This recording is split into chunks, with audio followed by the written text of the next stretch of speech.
Hey everyone, Hi. welcome back to our channel. If you're new here, I'm Katrina, I'm Andrea. Kendra. Josephine. and we are the Rose Herd.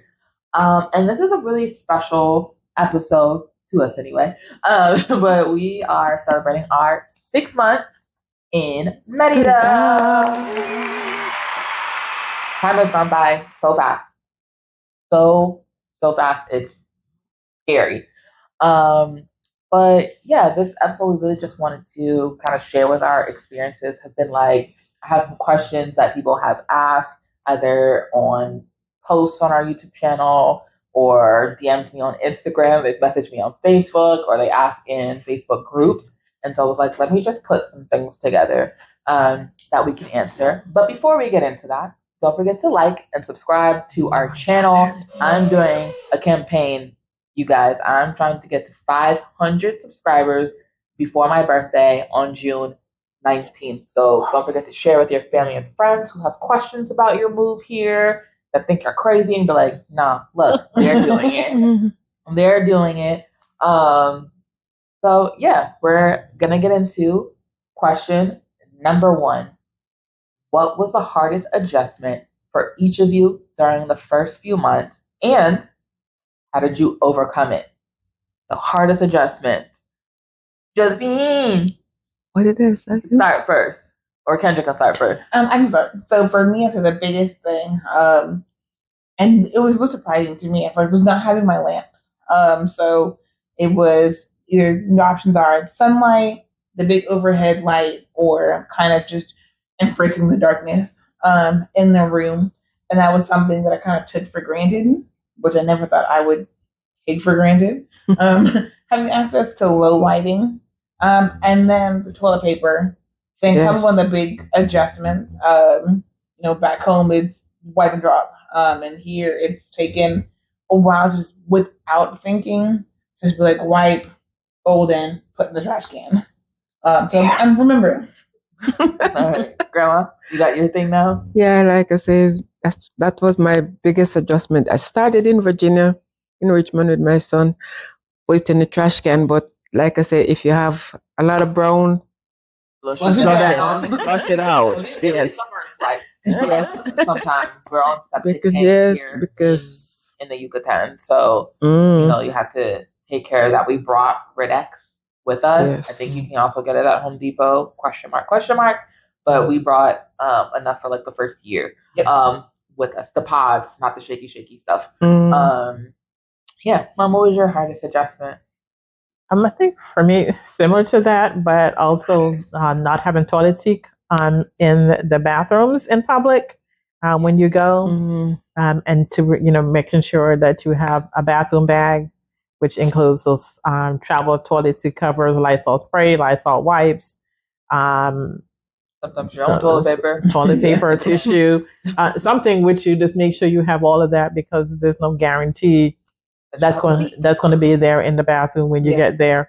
And so I think that for me was one of the biggest adjustments. It's like, the first time I walked in, I was like, whoa, even though I knew because we've seen the other videos of it, but still it was just, for me, a big shock and having to pay for public toilets. Sometimes. But yeah, sometimes you have to pay to use the toilet, like at rest stops.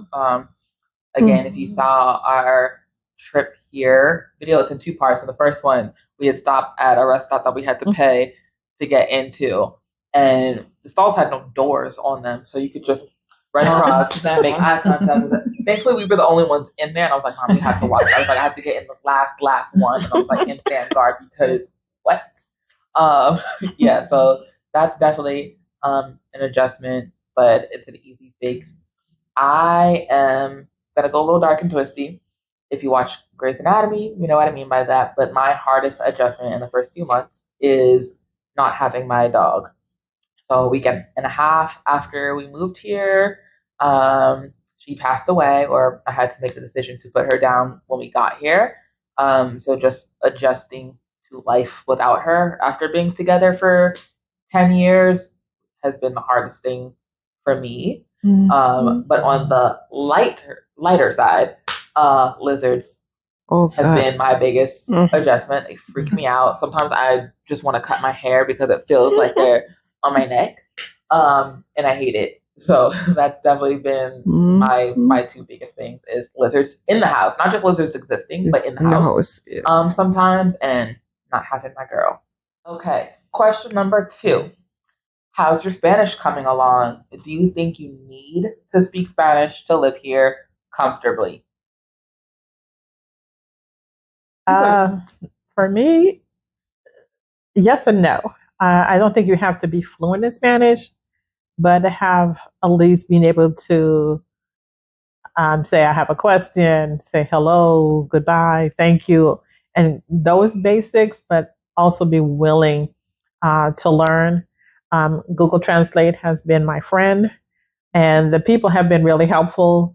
They'll fill in the blanks for you, and they'll kind of get the context of my English Spanish mixture of when I'm trying to say things.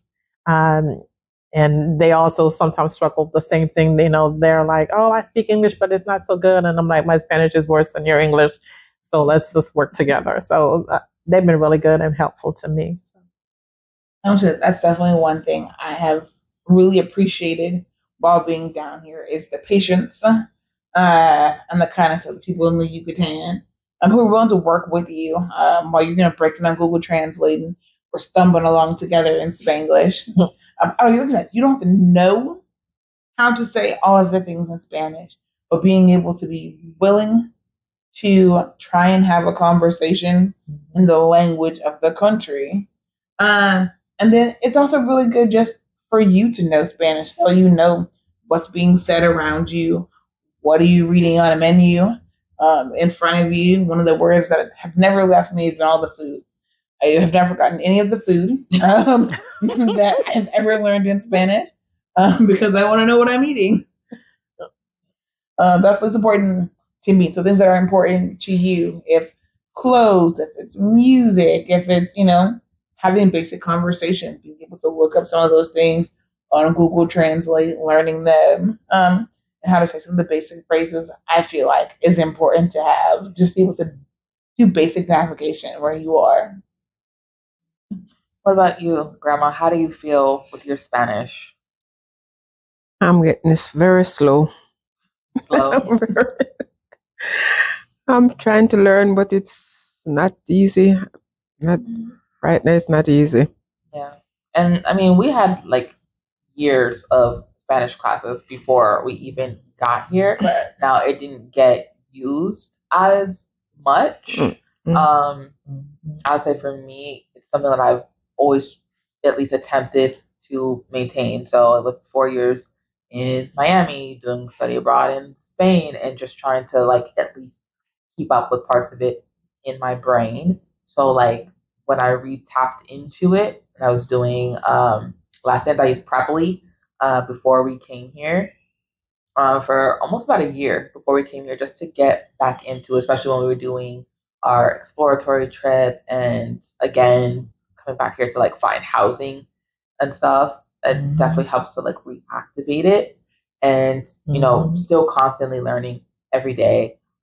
We've had experiences at the pharmacy, at the doctor's, at the hospital, physical therapy, in restaurants, customs offices and immigration, like so much stuff that is in my brain now that I didn't know before and that they don't teach in Spanish class. Like Duolingo is great, it has its uses, but I would definitely recommend getting something like Properly before you come here and then also keeping it up while you're here or going to like one of the conversations with friends things at some of the libraries or groups where they have people that live here, native Spanish speakers that are trying to learn English and native English speakers that are trying to learn Spanish. They group you together based on your levels to learn the language and practice with each other without having to feel like, oh my God, I feel dumb or I'm gonna mess this up. Like out in real life, you can just practice with friends in a controlled environment so that you can feel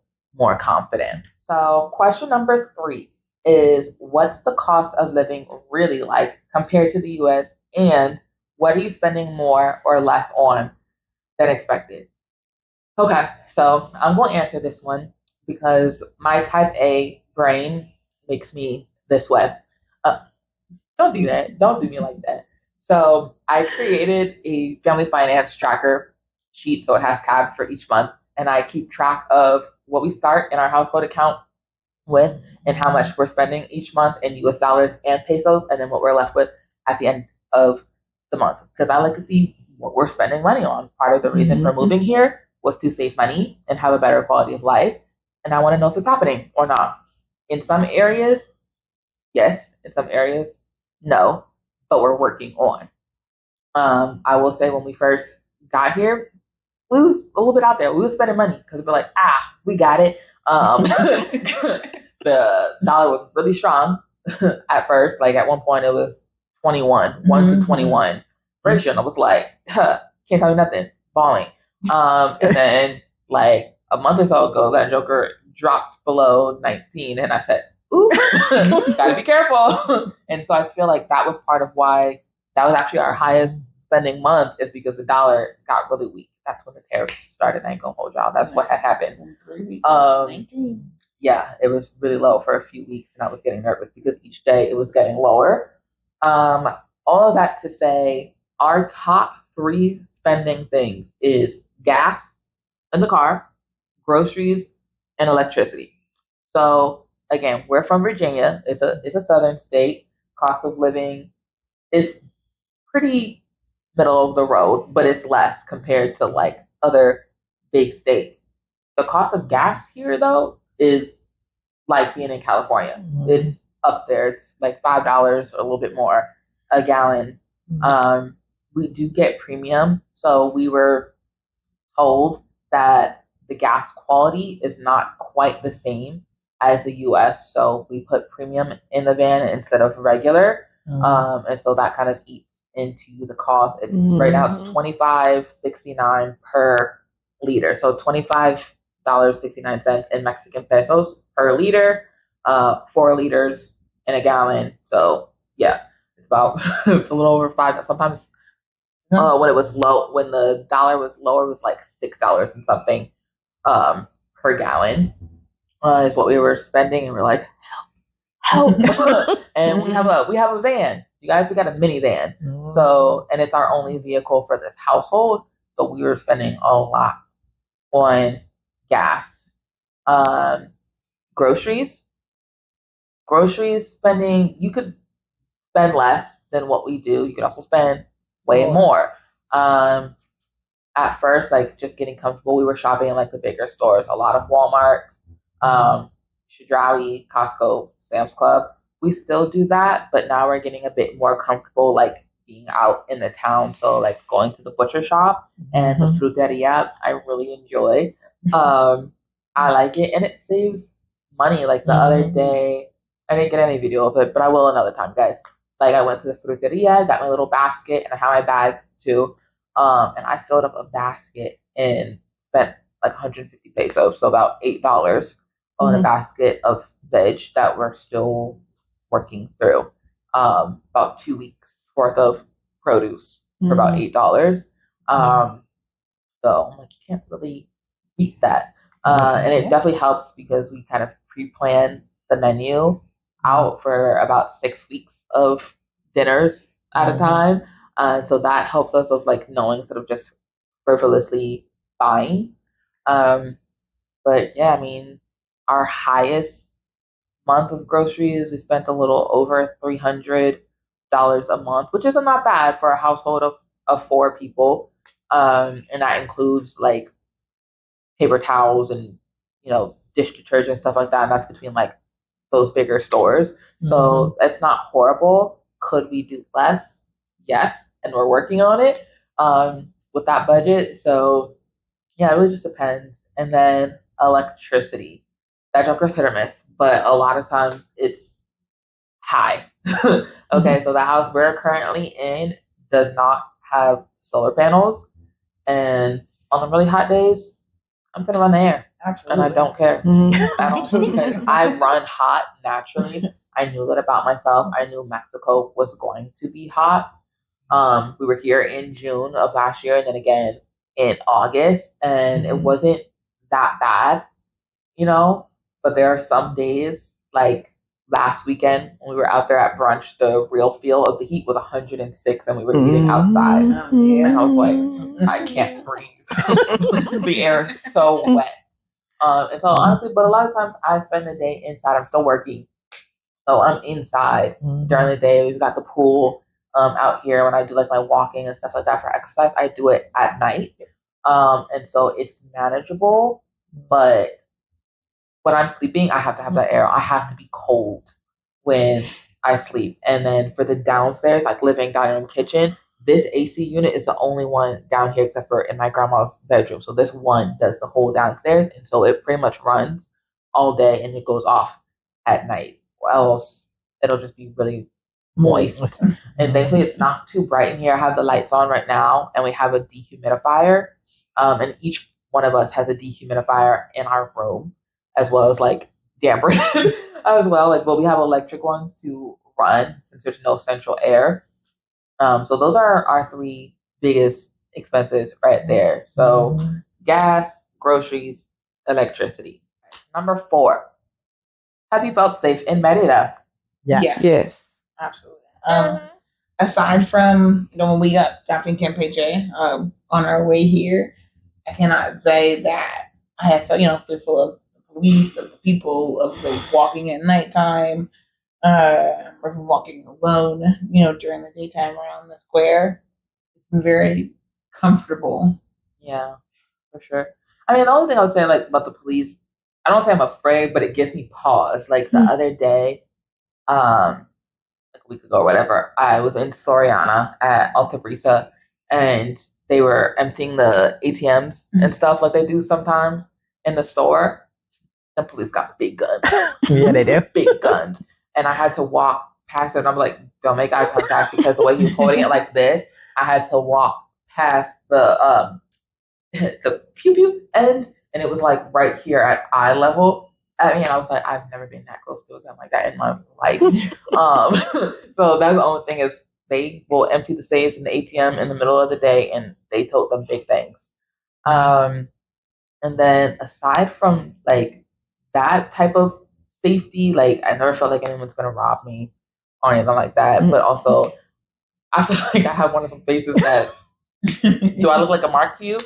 No. Like I'm standing here, but my regular face is big RBF. Yeah. But also I'm only 5'7", y'all, but I'm like the same height and size of the men here. Like you're not gonna take me quietly. You can't pick me up. I'm not throwing a Vanable. Like, Listen, how are you going to get me there? Because I'm just gonna sit down. Yes, I've never felt that. The part 2 of that question that people have been talking about like recently is, have feelings towards Americans specifically changed here? And I would say not really. I would say some people are more vocal about said changes, but the feelings, not really. America has always been what it has been, and the rest of the world already knew that. Definitely they're more concerned is like the gentrification of things, but a lot of that's not even coming from us. It's from people in other parts of Mexico that are moving here, because anywhere you go, there's a new privada coming up, everywhere, especially like going all the way to the beach and out here in Cholula and Concal, there's a new privada everywhere. So that's like one of the biggest things. The question about racism exists everywhere, that there are people of color.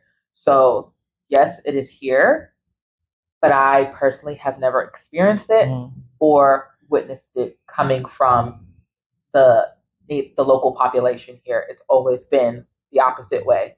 The news here is very transparent. It is not censored. If someone gets unalived, they're gonna blur it, but they're gonna show it on there, or someone gets robbed, they're showing the video on there. And so there was a man, I don't think he was American, he might have been German, that like attacked this woman in the store.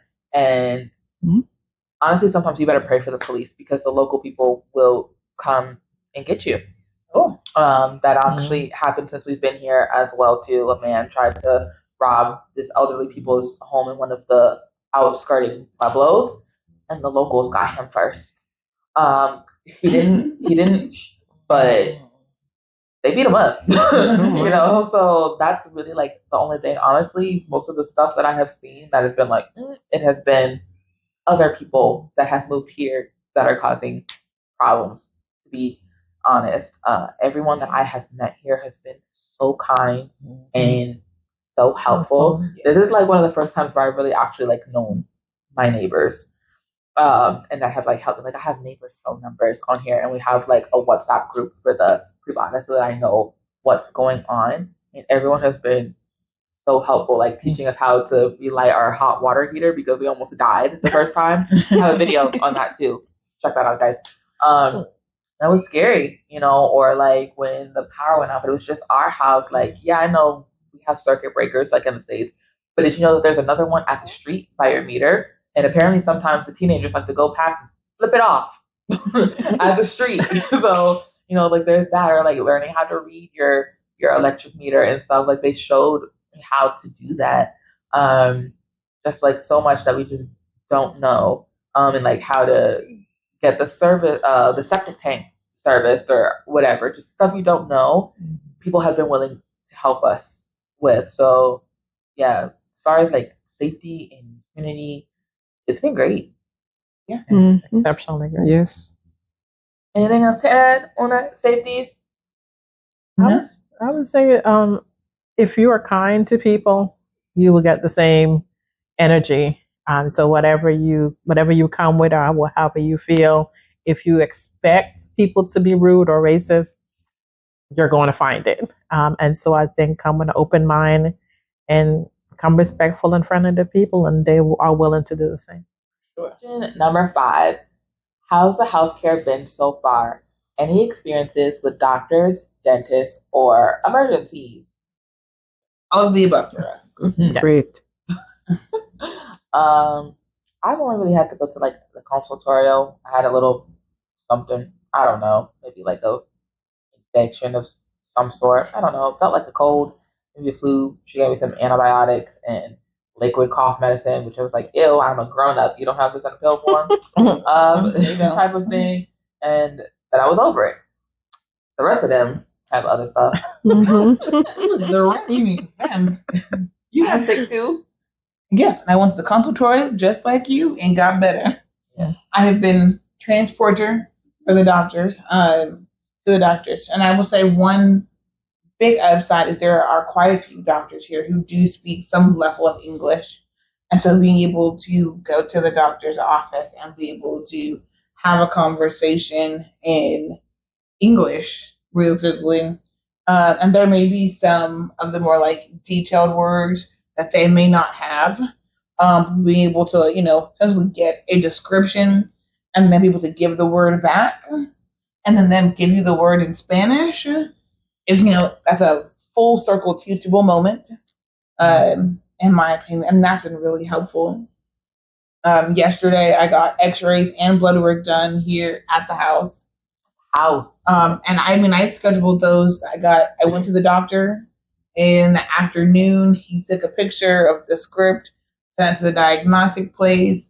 Them and the lab had reached out to me, and before the sun had gone down, I had x-rays and lab work scheduled for literally the next afternoon.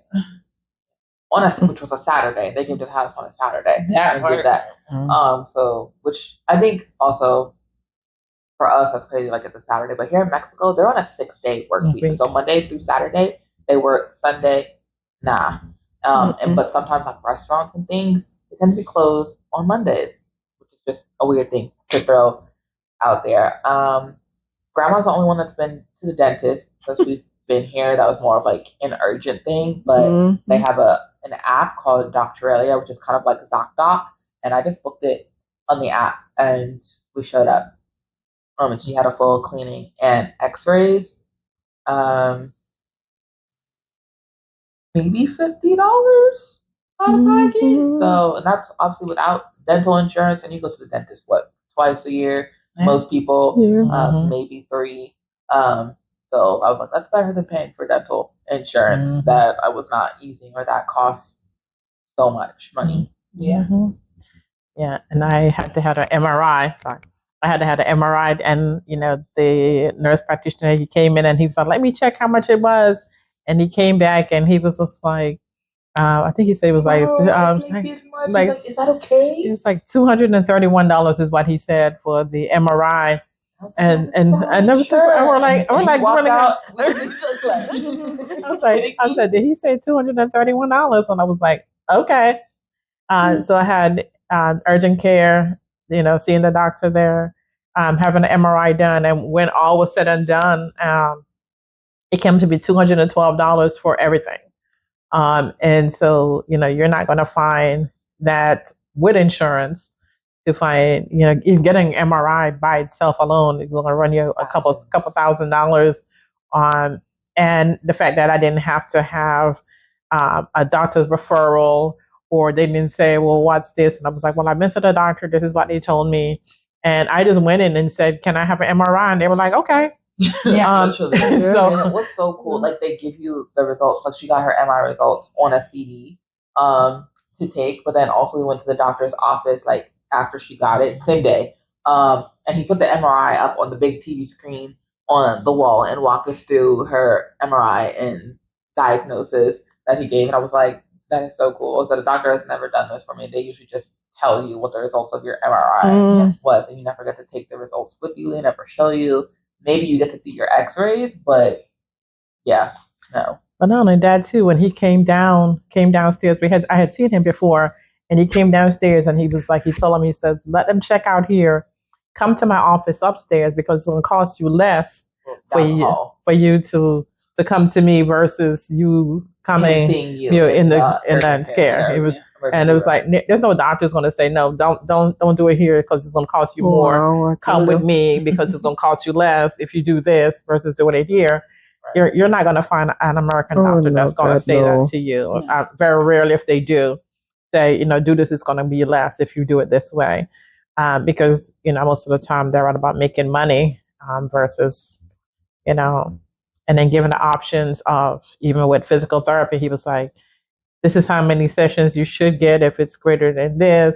And just really walking and treating you like you were a person and not an inconvenience. And spending that time with you, I think for me was and taking you serious when you say, I hurt.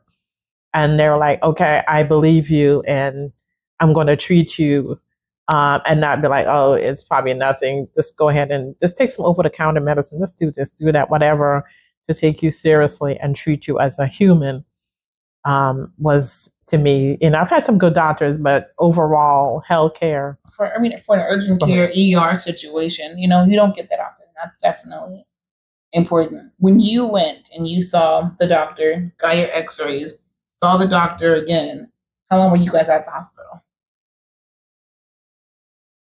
This 4 hours for the MRI that day. Yeah, so about 4 hours. The triage and then waiting for the MRI, doing the MRI, waiting for the results. Maybe 4 hours or so. But I was telling her when we were in there, I said, she was like, it'll just be a bit more. She was like, they're a little bit backed up. She was like, maybe 30 minutes. Is that okay? And then we have waited hours just to get to triage.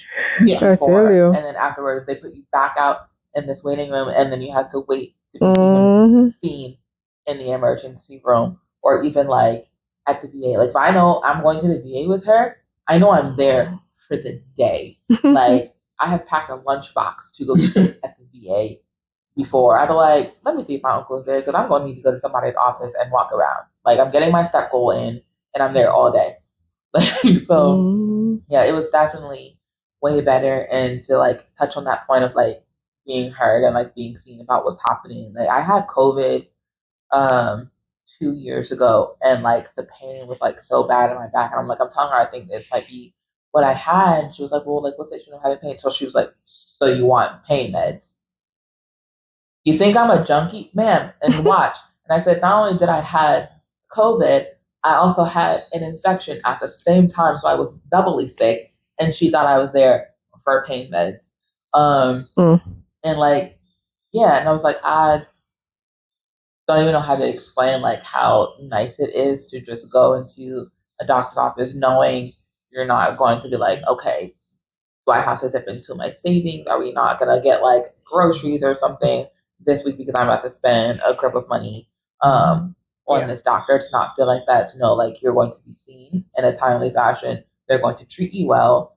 You're going to be able to get your medicines the same day, and you're still going to be able to live well for the rest of the week because you're not anticipating a giant bill coming afterwards. And the big thing for me too, the MRI was around the corner. It wasn't like go to X-ray or whatever. It was walk, and they was like, "Can you walk?" And I'm like, "The door is right there." I'm like, the door is right there. And he was like, and he was just like, "It's coming." Yeah. And he was like, "Can you walk?" And I was like, "Yeah, I can make it to right there." And that was to me was something different too. But, question number 6: what do you miss most from back home in Virginia, and how are you handling that? Weather, food, knowing what's happening. Okay, let me expand on that weather. I miss my 4 seasons. My favorite season is fall, so we pretty much missed all of that. Yes. I did go back to the States in January, not to Virginia though. I was in Syracuse. It was freezing. Hated it. Like if I didn't have to be there, I wouldn't have been there. Type of thing. But what I did enjoy about it, when I say knowing what's going on, is like sometimes here when we're out and about, I feel like my brain is in overdrive. And when I was there, it like went to like low usage because everyone was speaking in my native language. All of the words were in my native language.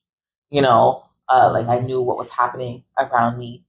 Customs, like when you enter a store, someone speaks to you, the banter thing, the small talk type of thing that we do, the tipping culture, with the prices being in US dollars and, using miles, like not having to like, okay, well now I need to convert this to this so I know how much I'm spending, or, this is how far we're going, type of thing, like, driving there, whatever, like Lyft and Ubers, I had to go to the doctor and like the pharmacy was using my insurance. So like knowing the process for that and like going out to eat, just not having to just be on all of the time. I could go into low usage.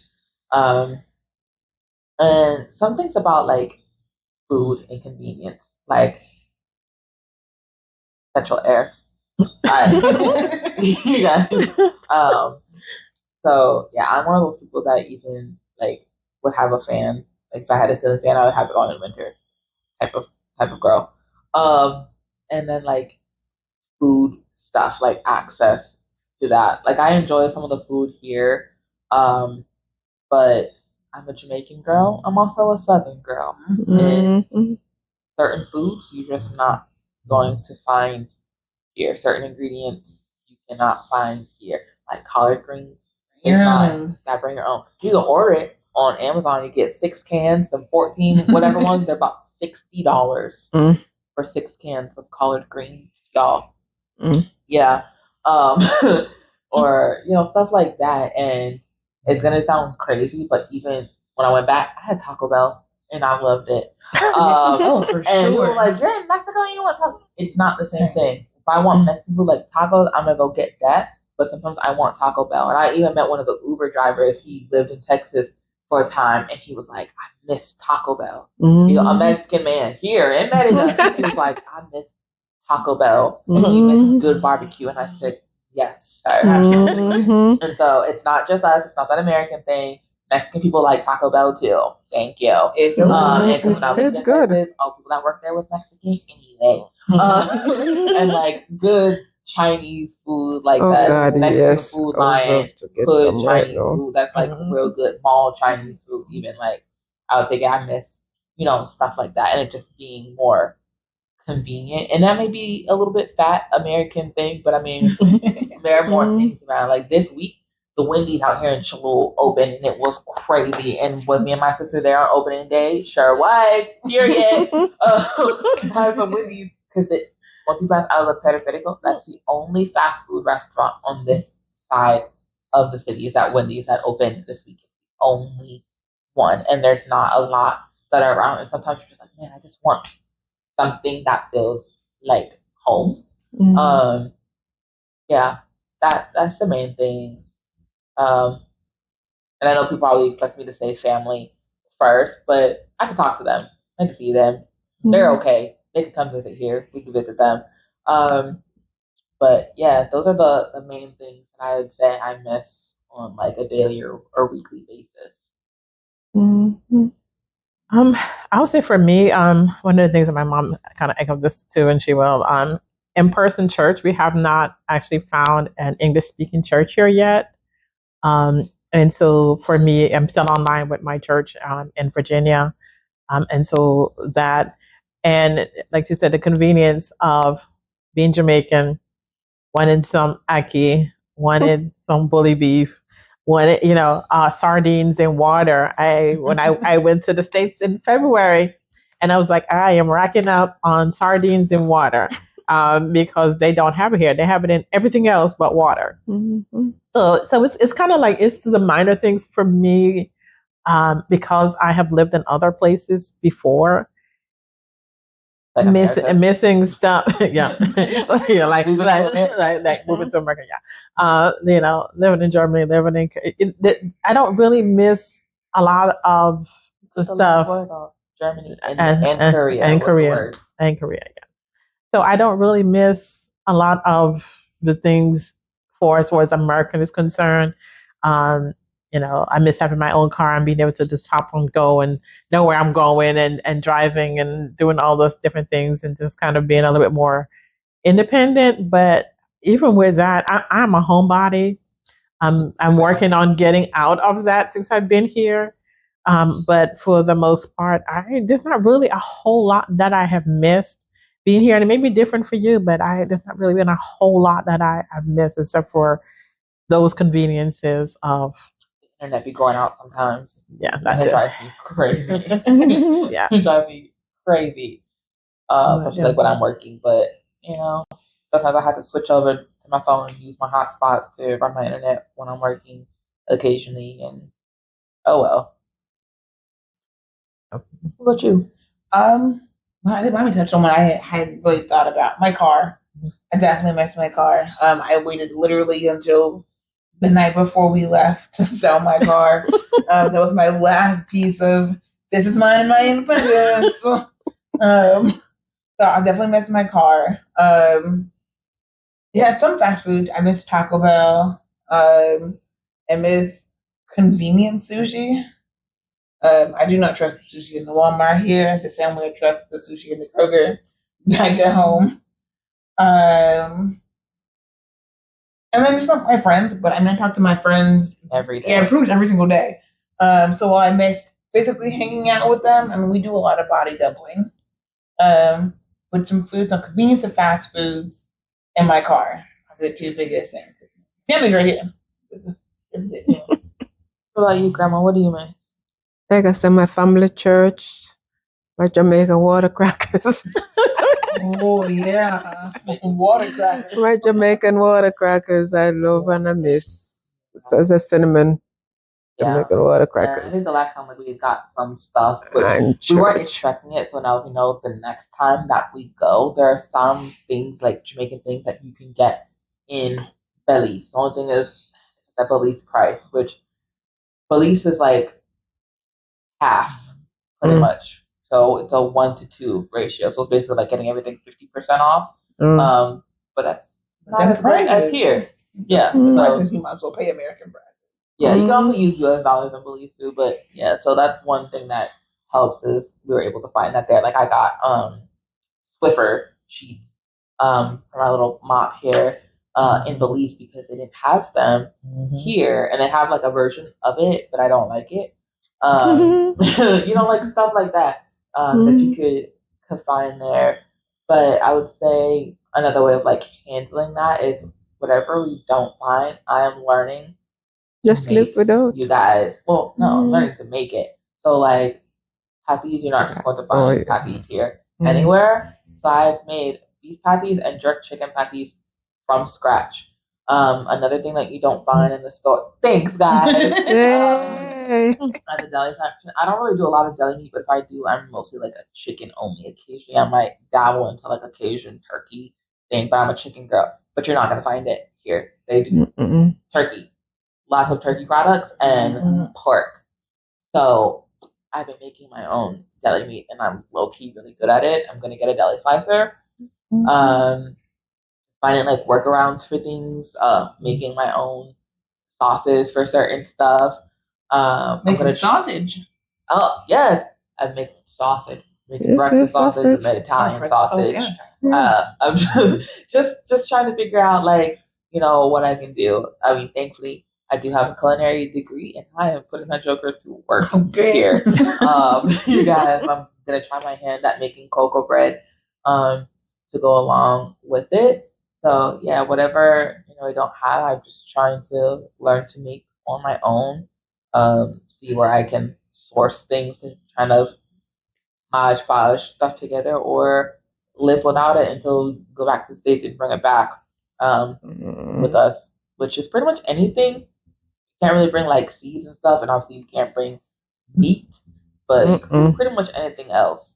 And your luggage cannot ship it. You will not get it. They will throw it away in your face. So that's just pretty much how we're handling that, is living without it, just making it ourselves, finding substitutes, or waiting until you can get it. Okay, we had to take a mini break because I ran out of storage. But question number 7: how's your social life? Have you made friends or found a sense of community yet? I don't know about friends, but from the community, definitely, between volunteering, being a part of the Facebook and WhatsApp groups. It gives you a chance to get to know people, kind of fill people out who's who. We went to Merida brunch. That's been the 4th time for you and me. First time for me. And so being able to, we were supposed to go to the beach last Saturday for my birthday, and we didn't end up leaving brunch till a little after 3:00. And just learning to get to know people, seeing familiar faces. And I think that's where, at least for me, where I am right now, is seeing familiar faces. Could you pause it? When the dog them just happened. Like I told y'all, it was a lizard, a big one. And I didn't see it, thankfully, because they know I would have took off. This video just would have been rolling. Me too. By itself. I don't know. That's a problem. Thank God I didn't see. She didn't get up. Poor grandma. She just would have been stuck here. Because I thought that joker moved that way. So that was funny. Where are we? Socialize. Okay. Yeah, finish your thought. Go ahead. One thing that I do like about the WhatsApp groups and the Facebook groups is there's a group or people for everybody. If you are a family that's coming with young children, older children, single, there are a lot of single women who are here. And then there are a lot of families who are here as well too. And so if you are looking for community, it is here. You just have to do a little bit of legwork because it's not going to drop in your lap. Right. And we're not in one centralized place either. A lot of people are like, where are y'all at? Living life, working during the day. If we're being honest, you're probably going to catch me at Walmart. Or I get caught as at Walmart or like Costco or something is where you're going to end up seeing me. But people are just living their lives. Kids are in school, doing their job. You're self-employed. Like sometimes there's a WhatsApp group that's called, hey, want to meet up? And I'd be like, y'all don't work during the day? Because how are y'all just be like, who wants to grab a lunch today? I know what I'm doing this week.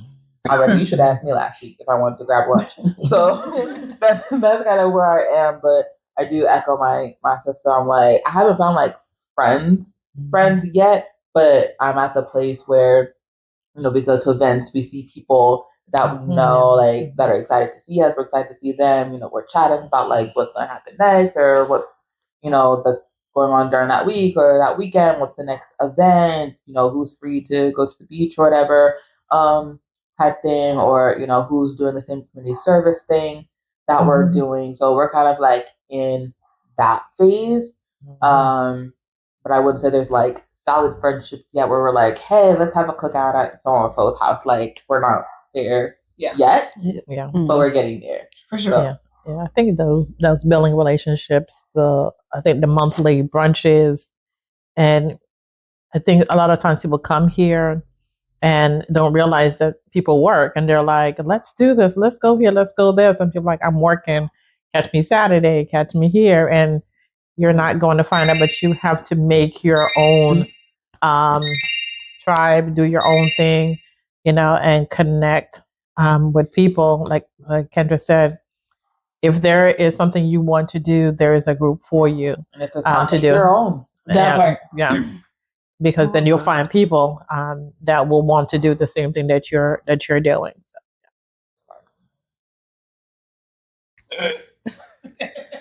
Okay. Question number 8. Have you had any culture shock moments? If so, how do you deal with them? We just had one, and that particular one I deal with fear and a lot of screaming. Mostly screaming. Them lizards in the house are crazy. They freak me out. Like we were just dealing with that one. I had to hold my hair because I said if it touches the back of my neck, I'm cutting it off. Cutting it. Like freaking out. That joker was huge. But we finally got him to go back outside where he belongs. A lot of times, honestly, if you keep it cold enough, they don't be inside. I think the air hadn't been on. It was a little warm. It got too comfortable, and it was like, I can hang out here. No. So the air is now back on. So yeah, I feel like that's my biggest culture shock is lizards in the house. Some of the other flora and fauna here is interesting because it's so weird. When you grow up a place, animals are just animals. Like you hear a sound, you're like, oh, that's a robin in the morning or a blue jay. You see them like you know what they are. Here, I don't know these animals, so I make up names for them based off of what they do and what they sound like. So like these ones, I call them like the sand geckos because they're the color of sand in the walls. They look like that. We also have like the bat birds. They are in fact birds, but they swarm around in the evening near trees and like light, especially like near Plaza Victory on Alta Brisa, and they screech like bats, but they are in fact birds. I have one that I call the alarm bird or the siren bird. It basically sounds like an alarm chirping. That's what it sounds like that beeping of the chirp. There's another one that's like a yellow black, and they're kind of like woodpeckers, except they are tapping on the glass in the morning, and I don't know why. Early in the morning.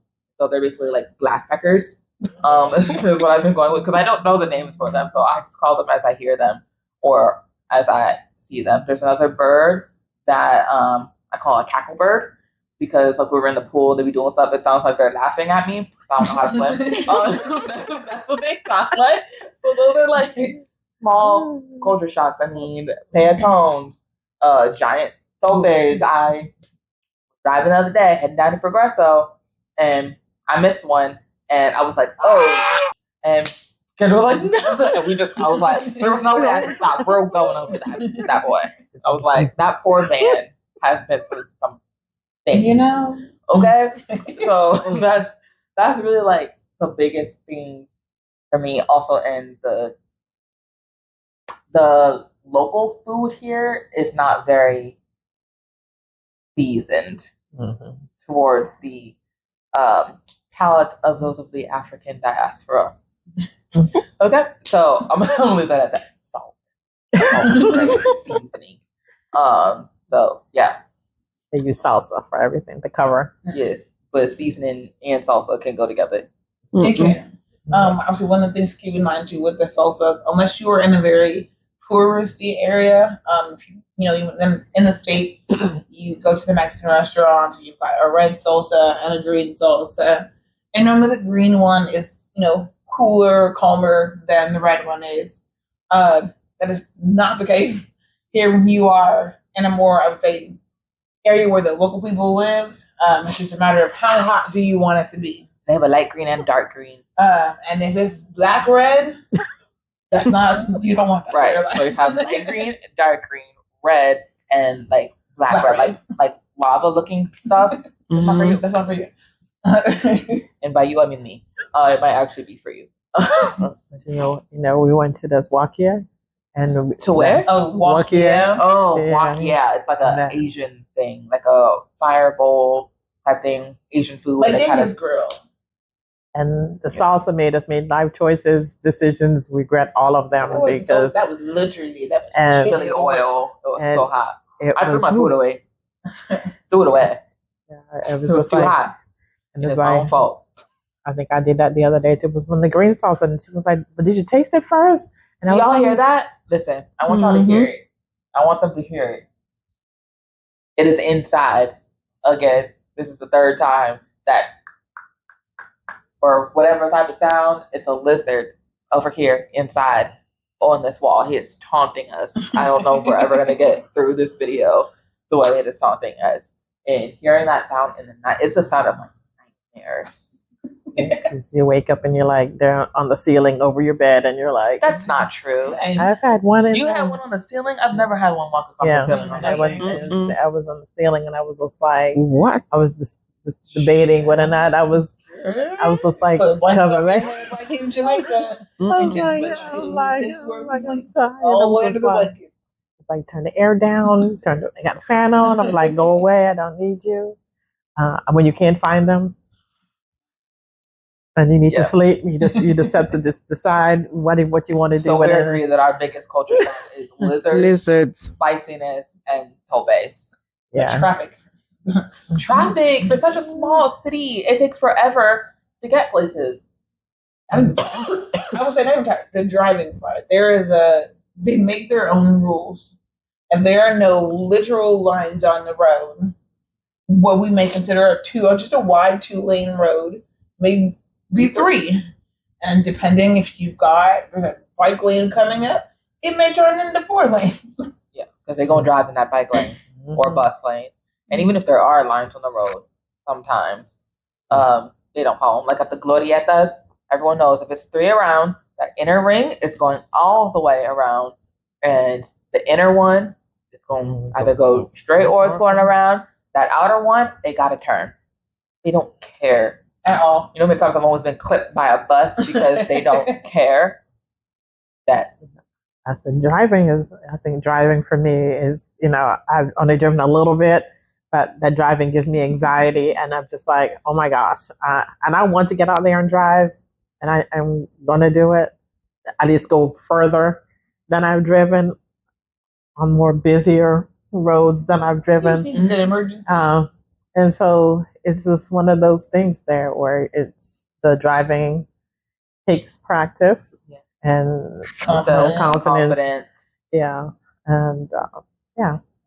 And that's really, I would say, that's the only time where the Mexican people are not kind. They are kind and hospitable and helpful in every situation except for driving, and every man for themselves. For sure. It's a dog-eat-dog world on them roads. And I feel like maybe if you're from, a different area, someone was like, I'm from New York, I can just, no, I've been in New York. They're like, no, this is very different.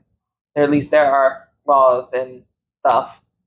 There's no rules. It's lawless. It's lawless. Aside from going in the right direction, it's lawless out here. Tell us all about it, Kendra. I'm good on that. Well, yeah, I mean that's pretty much it for culture shocks for me. My last one, I would say it's a shock. It's just a difference. And it's not everyone, but they be dressed up. They go out to the mall, even sometimes in the grocery store, but definitely in the mall. Like you go dress like somebody loves you, and I'd be like leggings, sneakers, and I be seeing them in heels in the mall. They're looking cute, the family outing type of thing. So that's just something that's different. Yeah. Number 9, would you do anything differently if you were starting this journey over again? Yes. so many things. Yeah. The things that we brought that we probably should have gotten rid of, or I think would have been one of the biggest things. Yeah, I definitely agree with that. There's some stuff that we probably didn't to bring, but I think it was just one of those things where, well, I'm not sure, and there's no backseat if you get rid of it, like then you don't have it. So we brought it, but I was like, the cost that shipping was and the headache for what it was, and part of that headache, it was nothing that was really in our control. Um, there was the strike with the longshoremen, so they got delayed with shipping. So people that were ahead of us for getting things shipped out, they had to have their turn first, and then the whole thing with residency because I didn't know, or at least it wasn't explained well the way that they were saying it. They were saying visa instead of saying residency card. I didn't know that I had to have my residency card before we could accept the things here. Same with our DHL packages, and so having to rush to get that, they were just pretty much in limbo. They wouldn't release it to be shipped until we got it. Well, I didn't get my residency until like a month after we got here, so that was a whole extra month that it took for our stuff to be released and then shipped, which takes quite a few weeks. Which went from Virginia all the way to South America to Veracruz before coming into Progresso. So it takes forever to get there. But I mean, I would say that's like my biggest thing. We probably could have gotten like a different trailer, like one of those 4x6 for some of the things we had in the van would have made for, I think, a smoother trip than the cargo carrier that we had. And also like space wise inside the van, we would have had more space for the dogs, may have been less chaotic. Because when we did have that U-Haul to get us from North Carolina to Texas, it was great. Yeah. It was smooth sailing. And then once we went back to cargo carrier, it sucked. Yeah. And I don't know how it would have been like going through Campeche, but for the rest of the trip, it would have been a lot great easier to have. Yeah. Gas probably would have been the only big thing. Just because we're pulling and coming through the mountains. But I think the lack of stress and having more space inside, not having to worry about the cargo carrier hitting on everything. Yeah, I think it would have balanced itself out.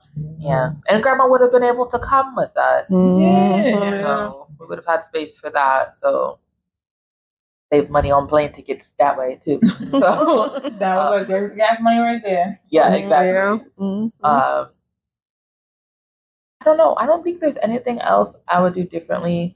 The stuff that we did get rid of, like at that last minute that we could have made money off of, probably selling stuff sooner, like having a couple of yard sales earlier in the year, like probably one in spring and one in summer to help us get rid of some of that stuff because we have duplicates of things from our 3 households coming into one. As you can even see, like behind us, these would have came anyway. It's like artwork, but the walls here we can't really mount them because they're stone versus drywall that we have in the States. So all of our artwork is still like in boxes around here. We have like other stuff that we have in the service room that's stored up, but other things that are just kind of like here because we don't have anywhere to put them right now. And I know a logical thing would be like, hey, get rid of it, but we haven't decided as of yet if we're going to stay as one household.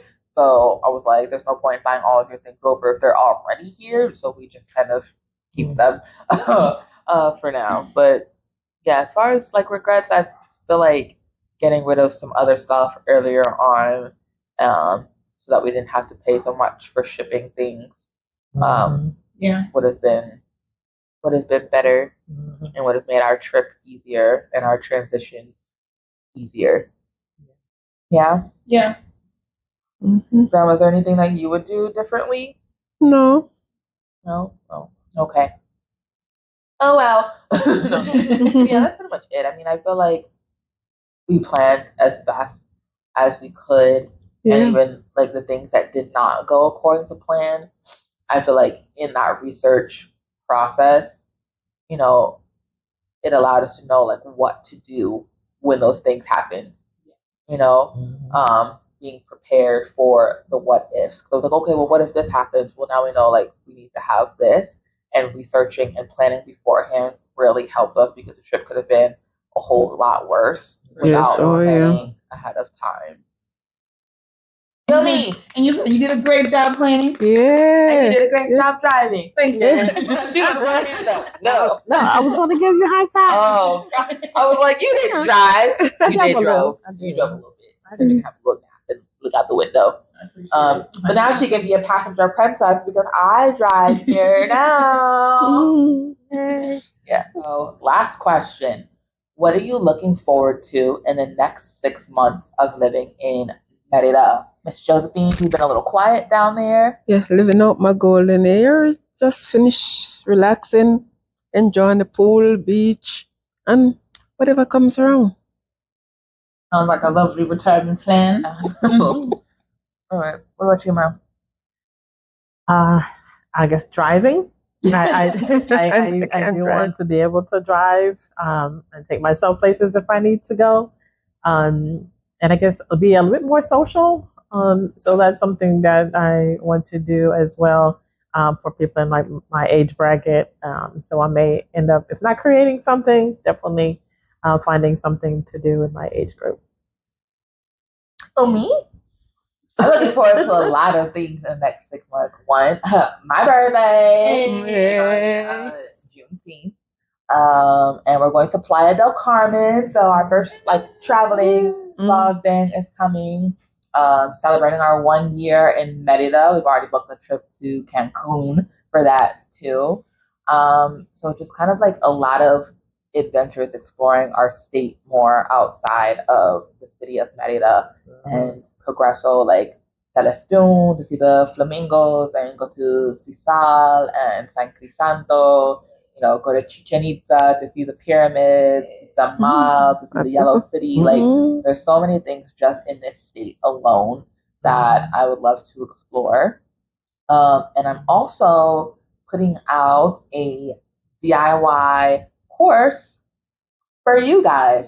So a lot of the questions that you ask or messages that have been sent to me personally, to really just kind of help people along. I know the move here, one, is scary, and moving in general is expensive. Moving internationally, very expensive. So to have to pay for someone to help you on top of that, sometimes it's just not feasible. I know a lot of people don't always have the savings to move here, cause that's their reason to move here, is to save money.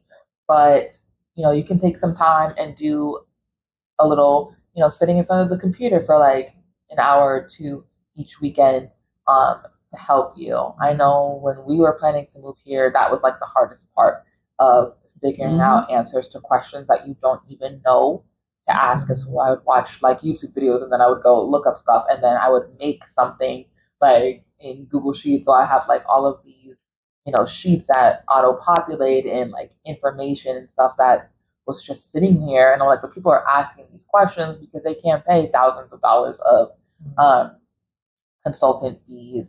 So that will be launching this summer and kind of making it a part of my travel business. If you guys didn't know, I'm a certified travel advisor with Fora. So helping people to plan their exploratory trips here as well. So keep an eye out for that. That's going to be launching this summer as well, the travel services and the course. All right, sister, finish it up. I'm looking forward to house hunting, which we will start doing when we come back from Playa del Carmen for your birthday. I'm looking forward to socializing a little more as well too, now that we've really settled here in Merida and we're not surviving anymore. We've really spent the first 3-4 months really just in survival mode, getting things in order, learning the ins and outs of living in Mexico. And so being able to explore more, get to know more people here as well too. I'm launching my business as well too, Our Village. A lot for people like you guys who are moving down here, who are on your exploratory trips, It's for families who have young children who they need someone to be able to focus on looking for a place to live, on being able to explore without always having to bring the kid along with you. I know that can be really hard to have to split your focus while you're trying to figure out, the next big move for your family. And so that's where I come in to be able to help out while you are figuring out where your village is going to be and then to help you expand it.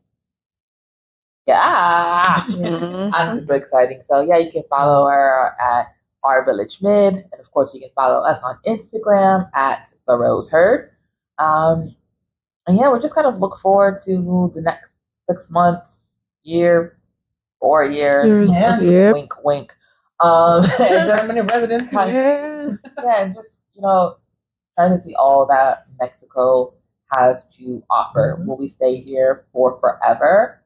Don't know, but we're here for now, for good, at least for the next 4 years. We'll be here. So thank you guys for watching. Again, don't forget to like and subscribe to our channel. Hit the notification bell so you can see when all of our videos pop up, and we'll see you next time. Bye.